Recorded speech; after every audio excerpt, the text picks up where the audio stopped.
ఏ విధమైన డైట్ తీసుకోవాలంటే మామూలుగా నూనె వస్తువులు ఎక్కువ తినకపోవడం, షుగర్ వస్తువులు ఎక్కువ తినకపోవడం, స్వీట్లు ఎక్కువ తినకపోవడం, హెల్దీ లైఫ్ స్టైల్ ఏదైతే అంటామో, హెల్దీ డైట్ నియమాలు ఏవైతే అంటామో అవే స్టెంట్స్ తర్వాత కూడా అవసరము.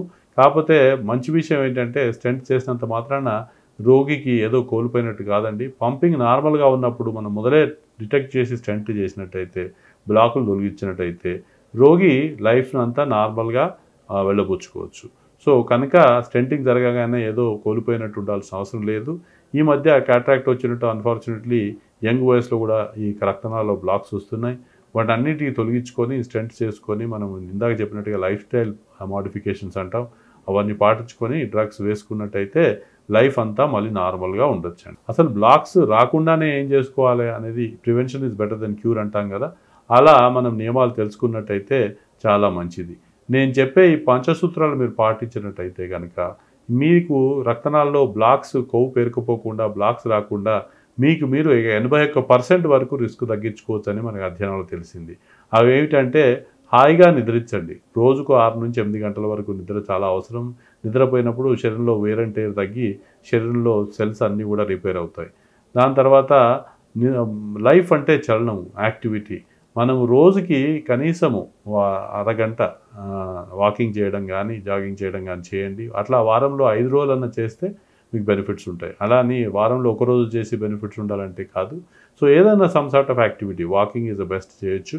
రోజుకు కనీసం 3-4 కిలోమీటర్ల వాకింగ్ రికమెండెడ్. అలా చేసినట్టయితే కూడా మంచిది. మూడవది మనకు మితంగా మనం డైట్లో అది తినదంటే అనేదానికంటే రెస్ట్రిక్షన్స్ కంటే ఏదైనా మితంగా భుజించండి అంటున్నాం. అంటే ఏదైనా అతి సర్వత్ర వర్జ్యత అని సేయింగ్ ఉన్నట్టు, ఇప్పుడు ఆలివ్ ఆయిల్ మంచిదని టన్నులు ఆలివ్ ఆయిల్ తినేస్తే అది మంచిది కాదు. సో ఏ విధమైన నూనె అంటే జనరల్గా రొటేషన్ ఆఫ్ ఆయిల్స్ మంచిదని మనకు అధ్యయనంలో తెలిసింది. జనరల్గా మీరు సన్ఫ్లవర్ ఆయిల్ వాడినట్టయితే పర్వాలేదు, ఆలివ్ ఆయిల్ ఇంకా మంచిదంటారు కానీ అది ఎక్స్పెన్సివ్, టేస్ట్ అంత మంచిగా ఉండదు. కాకపోతే ఏదైనా మితంగా వాడాలి. సో మితంగా భుజించండి, ఇది 3వ సూత్రం. 4వ సూత్రం ఏంటంటే మనకు స్ట్రెస్ తీసుకోవద్దని చెప్పదలుచుకోలేదు, సంతోషంగా ఉండండి, హాయిగా ఉండండి. అంటే happy heart is healthy heart. ఏం టెన్షన్ తీసుకోకుండా, స్ట్రెస్ లేకుండా నలుగురికి సాయం చేసి మీరు హ్యాపీగా ఉన్నట్టయితే ఆటోమేటిక్గా జబ్బు రాదు. కానీ చాలామంది స్మోకింగ్ చేసి ఆల్కహాల్ తీసుకుని చెడలవాడికి లోలై హ్యాపీ అనుకుంటారు. అది మంచిది కాదు, మళ్ళీ దానివల్ల జబ్బులు వస్తాయి. సో కనుక మనం హ్యాపీగా ఉంటూ ఇతరులకు సాయం చేసుకుంటూ ఉన్నట్టయితే జబ్బు దరికి రాకుండా ఉంటుంది. 5వది ముఖ్య సూత్రం ఏంటంటే మీకు అన్ఫార్చునేట్లీ ఫ్యామిలీ హిస్టరీ ఉన్న, షుగర్ బీపీ వ్యాధులు ఉన్నా, దాని తర్వాత కొలెస్ట్రాల్ ఉన్నా కన్సర్న్ డాక్టర్ దగ్గరికి వెళ్ళి అవి టెస్ట్ చేయించుకొని దానికి సంబంధించిన మంచి మందులు ఉన్నాయి, అవన్నీ తీసుకున్నట్టయితే మీకు రిస్క్ చాలా మటుకు తగ్గుతుంది.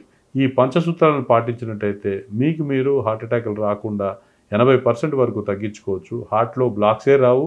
బ్లాక్స్ రానప్పుడు మీకు స్టెంట్ కానీ, బైపాస్ సర్జరీ కానీ అవసరం ఉండదు. ఈ నియమాలు పాటించుకుంటూ మీ శ్రోతలందరూ కూడా హెల్తీగా ఉంటారని ఆశిస్తూ నేను మీ doctor A Srinivas Kumar. Thank you.